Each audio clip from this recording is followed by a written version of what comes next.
All right, well, it's 9:07, so we'll go ahead and call the meeting to order on April 6th. So I guess the first thing that we wanted to talk about was, so we don't need to worry about this. So the meetings are streaming. And thank you to Dan for being here today to get us kicked off with that and started. And the meetings will also be available later for people who cannot tune in right now, but they will be broadcast live as well as available later on our today is also the day of block issues. So we'll be talking through that and we want to make sure we have everything on the table that we need to get out there for this. For us, it's the role of the arbitrator, the promotional performance review, sustained written reprimands, going to the A file, and then the term of the agreement. So those are the things that we had on our list, and the things on y'all's were paid. Correct? Right. We have a great pay subcommittee. I would say right now, obviously they're working well together. They're communicating and fighting for us. Just the information that they bring back to us. With that. And then what other issues did y'all have? One of the things that we have the I guess was it the performance review subcommittee, right? Mm-hmm. I think there was a little confusion about what their I think on our side what their role was. So I think it should be just a committee so that they can have that, so they can move forward to get that done. I think we were able to we discussed that a little bit more, but again, sort of make it clear for everybody. So on that one, Dave, we met once. Yes. That's fine. And gave them some sample wording to look at, and we scheduled another meeting to follow this week immediately to get the feedback on that wording. And just to make sure, when we talk about that performance review subcommittee, that's in reference to, is that correct? In reference to the promotional process? Correct. Right? Yes, it's And what's then in Article that 12. 20% that would fall into that. 20% Yes. of the process. Oh, the score? I think that's up for discussion. It's something that it covers, so we would have to read it. So that's what we had agreed to. That's what we're pushing on Confer. So we guess it. I don't know that feeling about 20% on those. So what, I guess, just so we're all clear, so what's in the current agreement now? So the current agreement includes the provision for performance review. Overall performance, positive and negative, shall be evaluated based on a matrix. The POA and the city shall work together to develop this matrix to be effective in year 2 of the agreement.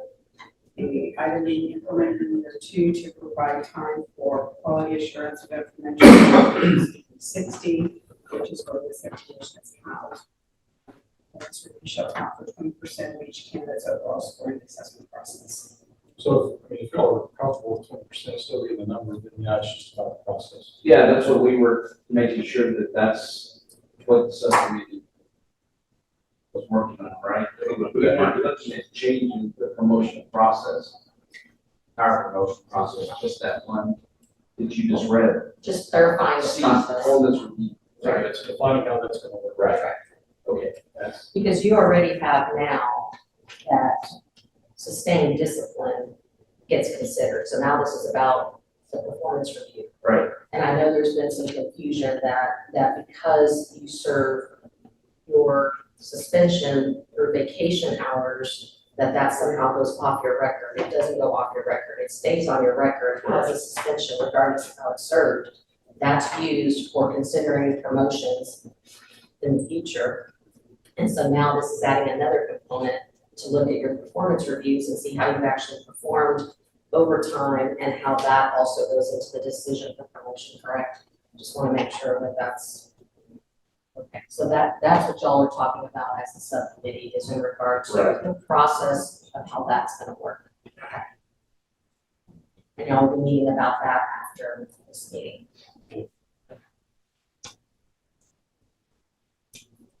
So it's pay and then the performance committee, what else did y'all have on y'all's end to have issues on?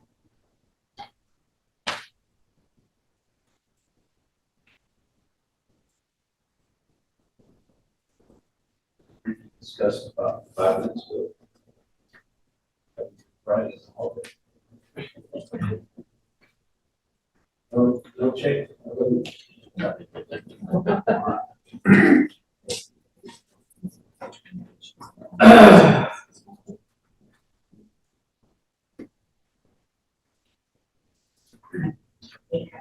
That just brings us back to the 2 other issues, I believe, LOR, right? Arbitration. And pay, yeah. So the role of the arbitrator, so we heard your concerns at the last meeting about wanting to ensure that it was clear as far as what insubordination looks like and how that's something different than time issue, you know, and not doing time issue. So we do have some proposed language for y'all to review and y'all can talk us about it if you'd like. But just want to get that in front of y'all to look at and see what we go here. On that piece.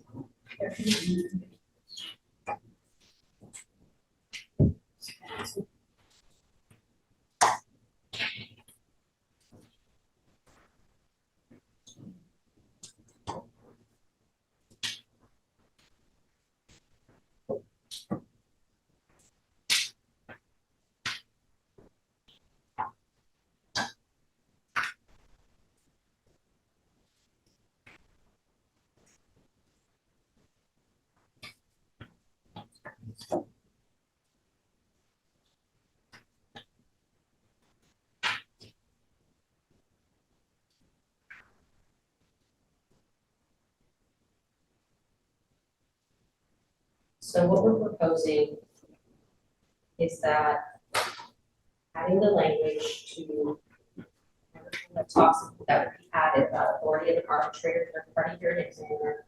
And this section, insubordination shall mean 1, failure or deliberate refusal of an employee or employees to obey such orders is prohibited. Employees shall promptly obey all lawful orders and directions given by supervisors. 2, disregarding the authority of a supervisor by displaying obvious disrespect and or by disputing his or her orders. 3, direct, tacit, or constructive refusal to do assigned work. So those would be the 3 things that would be added to further define insubordination. If y'all agree with that.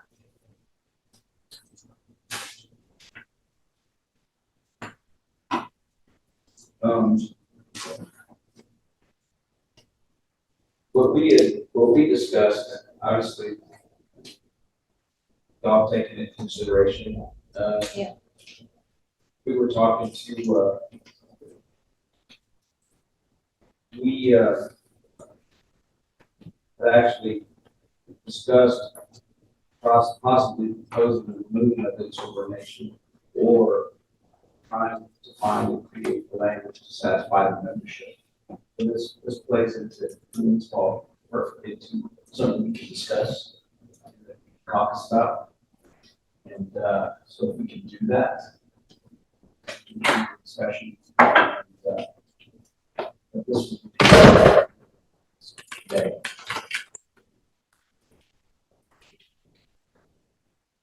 Come up with a version. So possibly removing insubordination or further defining it. Right, but, I mean, we're gonna look at What what we y'all propose. proposed to us. Okay. We're Talk us prepared to about talk us to that. Okay.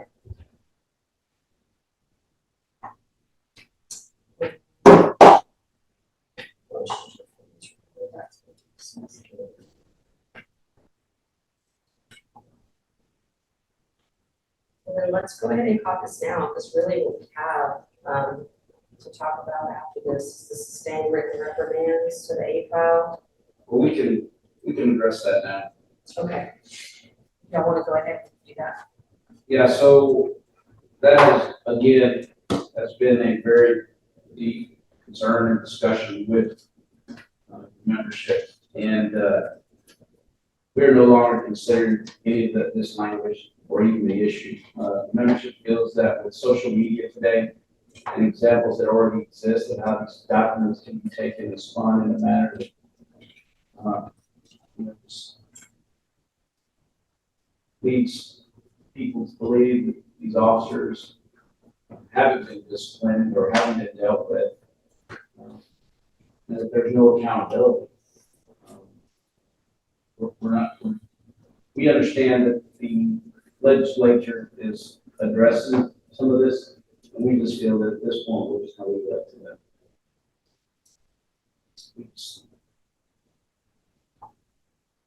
We currently have already experienced examples of some of this information being out there that is public and being released and spun in a way that paints the officers with these terrible people. That's just not okay for us.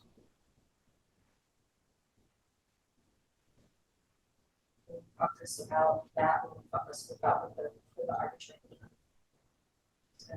So y'all's thought is trying to legislature for the United States.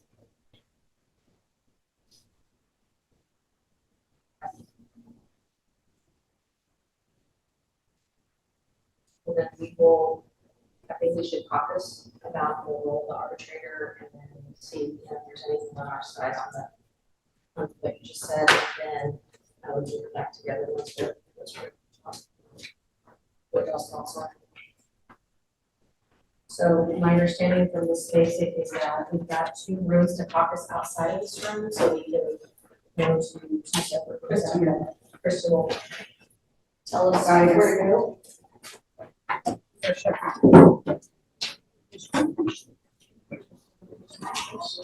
So members of the public can stay here and then we'll be back for.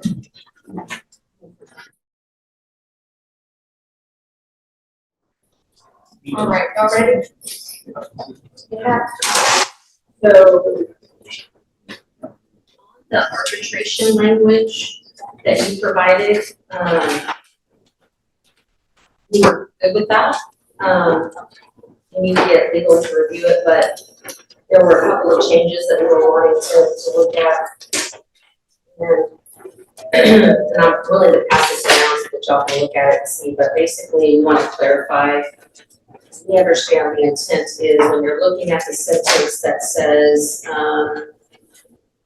let's see, unless there's evidence that the chief's decision was A, discriminatory, B, based on sudden and unaccountable changes of mood or behavior, capricious, or C, based on random choice or personal whim, rather than any reason or system arbitrary, the arbitrator may not substitute his or her judgment for the chief's on disciplinary penalty when the conduct has been found to, we want to just have a little a, constitute gross misconduct, gross insubordination, or B, sustained insubordination that has not been corrected or documented by progressive discipline / coaching / counseling and truthfulness, which would be C, and then, or D, allegations of criminal misconduct. So just want to make sure that those are clear, that those are standalone, and not that you're saying that gross insubordination has to be documented by progressive discipline. And we don't see that was y'all's intent, right?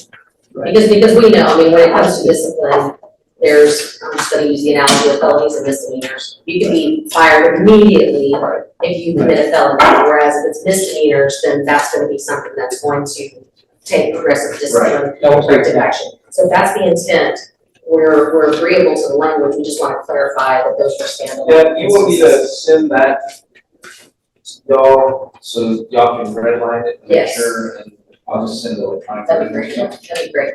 Yeah, and those are the only changes, was we just wanted to clarify that we're doing the standalone. Send it to them. Here, I'll do it.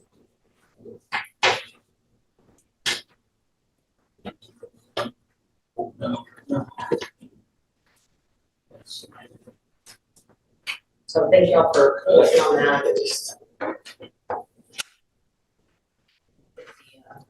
Get it modified and look at it. With those additions. And once we make the additions, then we'll get it over to y'all so we don't have to look at it before the next meeting. We'll discuss it then. So when it comes to LORs, and sustained discipline, going to the APOW, clarify, you know, we were asking for that on a going forward basis, we're not looking for it going back. And the association could negotiate for the format of those LORs. So what we would want to ask is that, is there any consideration of having, if it's the performance review committee or another committee, just to discuss that and talk about what some options could be there.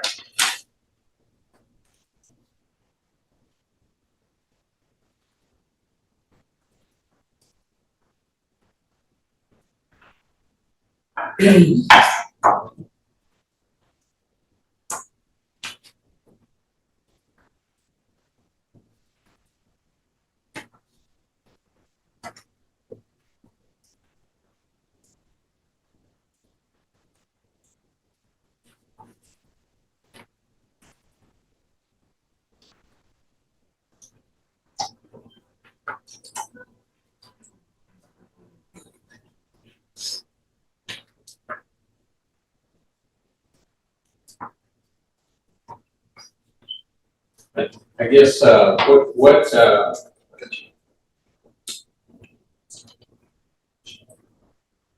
guess we don't see where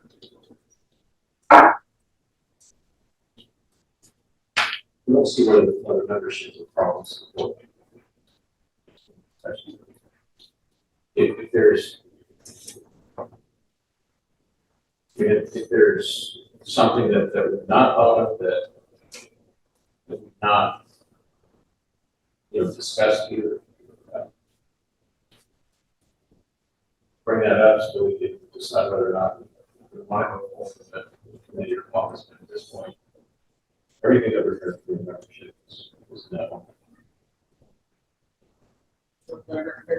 So what I will say is that that kind of brings us a little bit to, so what I'm hearing from y'all is y'all aren't willing to discuss any of this, because that's really where we're at with that, is that, we were wanting to just have that discussion. So if y'all are saying you're not willing to even discuss it, then we just need to know that that's where y'all are. We're not willing to jump on that sword and define what's already been defined in the state in 143 state law. We don't necessarily want to be known across the state as the ones who did this and allowed this to happen. If it is a change that people want to see, then we think it needs to be probably at the state level will be changed to 143. We don't want to be the San Marcos POA redefined discipline, the term discipline that's been in place in 143 for however many years. We don't want to do that.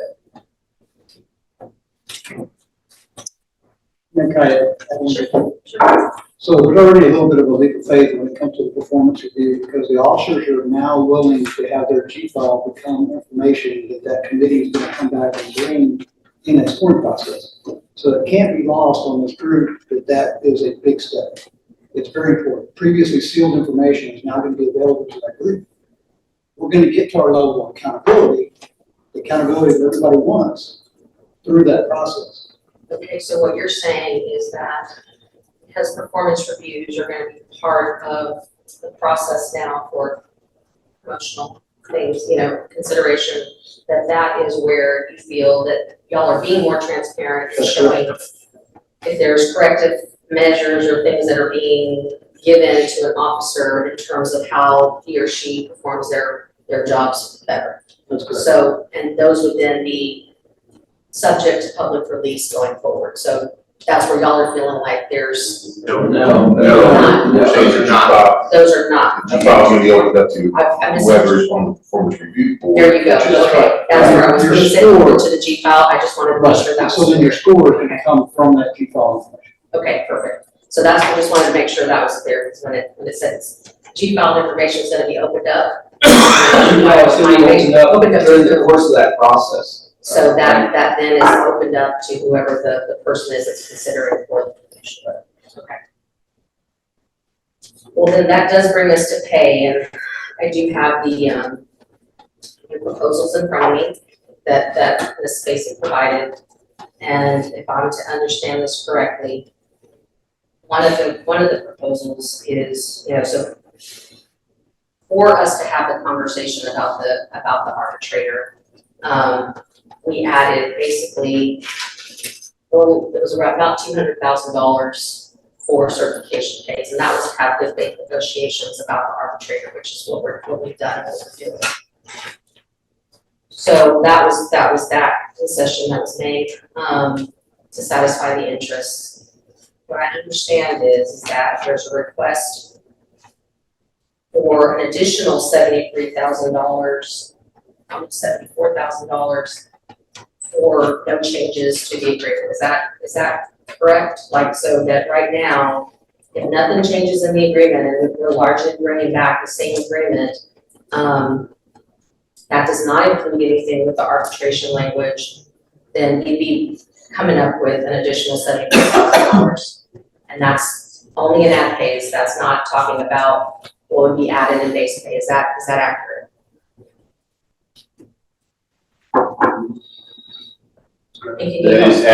That is, yes, because we'd be negotiating an additional year onto this whole thing, fiscal year 26. With an increase, on the, Of $74,000, because you're increasing.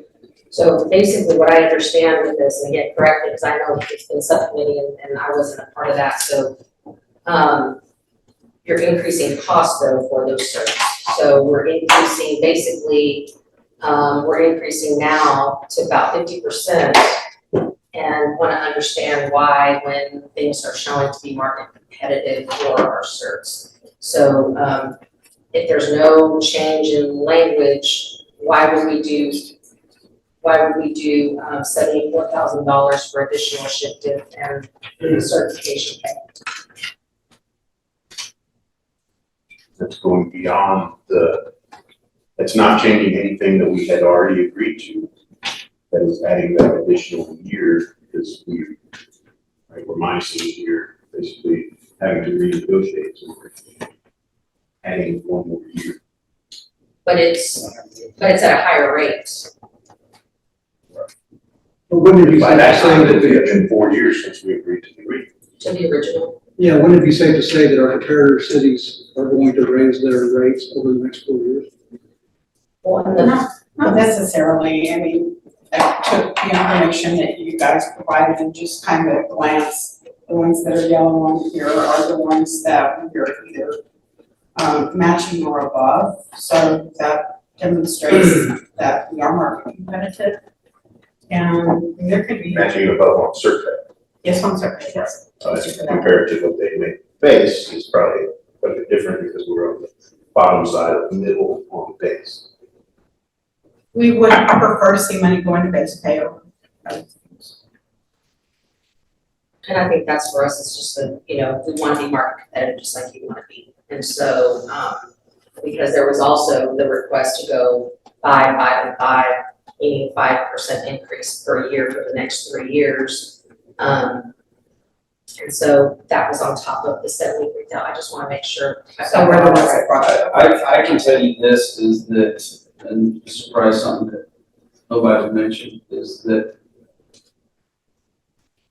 there are real discussions in the recruiting world among associations. Why come apply at San Marcos PD and have to go through all of this mess, having a contract repealed and all the mess that you're having to endure with outside organizations getting involved in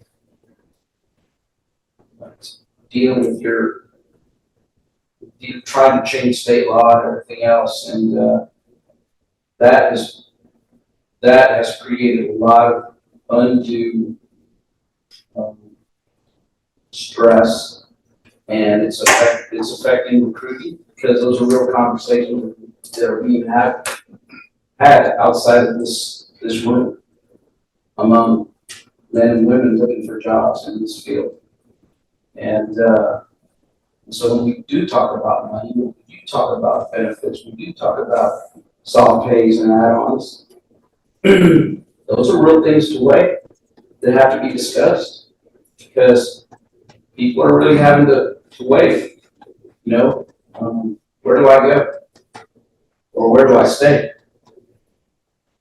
Well, the thing that's not lost on us. I know things have changed in terms of what the narrative is with things, and people that are paying attention to what's happening and the way that's being portrayed. But I want to take us back to, the budget gives us so much money to work with, and I've got to be a steward of that for all the departments, including PD.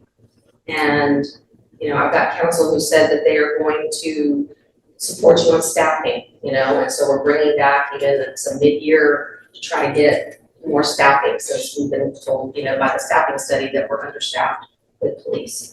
Equipment, we did a significant investment for capital outlay to give equipment this last year, in the current year, and then pay.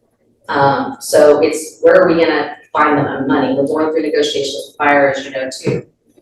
And so we've got to make sure that we're being good stewards to all the departments that have needs and requests. Already, the council has said police and fire, public safety are first when it comes to our requests. And so this further, if we were to support a pay proposal at this level, that further puts public safety above the needs of the other parts of the organization. And it's just not, it's not feasible for us to look at it in a vacuum in that way. And, so when I see a number like $500,000 to include arbitration in that's just not, it's not reasonable and it's not doable. And so that's something we've got to work through, because it's very disheartening that I feel like we were having really good discussions and y'all just needed a little bit more time to talk about, the progress on the arbitration. And so it was disappointing for me to see a number like that, because I know that we're not going to be able to get there at $500,000 for arbitration. Now, am I willing to do something, with the $74,000 that's being proposed, or that's being said, hey, let's just put something in there for the additional, just conversations? Yes, I think that's reasonable and that's doable, given that we had already made an investment of about $254,000 for the 3 years of the agreement for surf days to add that on for that concession. So that's what I'm just trying to balance. I hope y'all understand. It's not that we don't support y'all. It's not that we don't value, what you do to the community. It's just that what is feasible, and I can't, recommend something to the city council that isn't financially feasible going forward, and something that isn't going to ensure that we can pay for our bills, and pay the costs of providing all services of government across the community. So that's something I just really wanted to make sure that I know the subcommittee on pay will meet again, and y'all will talk through, the things that need to be talked through. But I really hope that you keep that in mind as y'all are looking at this, is that there has already been an investment made in the arbitration discussion. With the current agreement, I'm willing to go a little bit more if we come to, because it sounds like it's doable. I mean, we have some language here that we can talk about that sounds like we're gonna go somewhere with it, potentially, but I can't do it and pay for $500,000 to do it. I mean, we've got to come to a better solution there. So that's what I'm gonna ask of you when y'all go and talk again as a subcommittee. Any comments or questions, or am I misunderstanding something? I want to make sure. It was agreed at the end of our last meeting that these things were still negotiable. These were just our first shot, and we need to get them compiled and the percentages figured out. And total numbers figured out. So that's definitely a consideration. We're all, like I said, at the end of that last week, we talked about this stuff. We really wanted to understand cost as well. Because we look at numbers, and our numbers always come out a little bit different from your numbers, so this is a. Yeah, just having that, I think, so we all go into this and we're reasonable about it and, we're doing what's fair, what makes sense. We get the extra, transparency and accountability that we all agreed that we wanted at the beginning of this process. But let's just be reasonable about what we can actually afford and make sure that we're not writing checks that we can't pay. Anything else on that?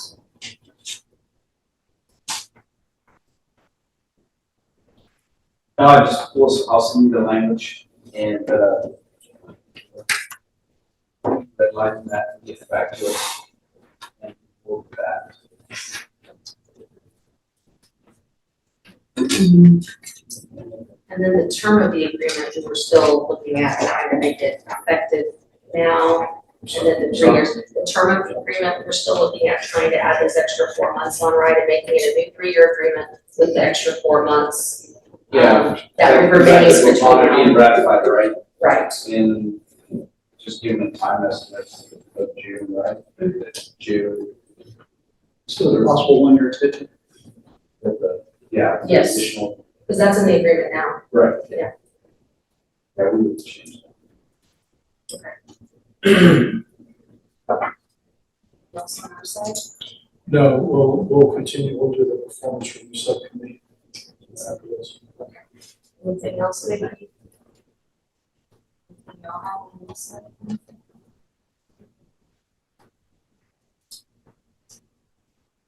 All right. Yeah, performance, are y'all meeting after that, this? I think so, yes. This one, are we using this round? All right, then I'll adjourn the meeting at 10:40. Thank you.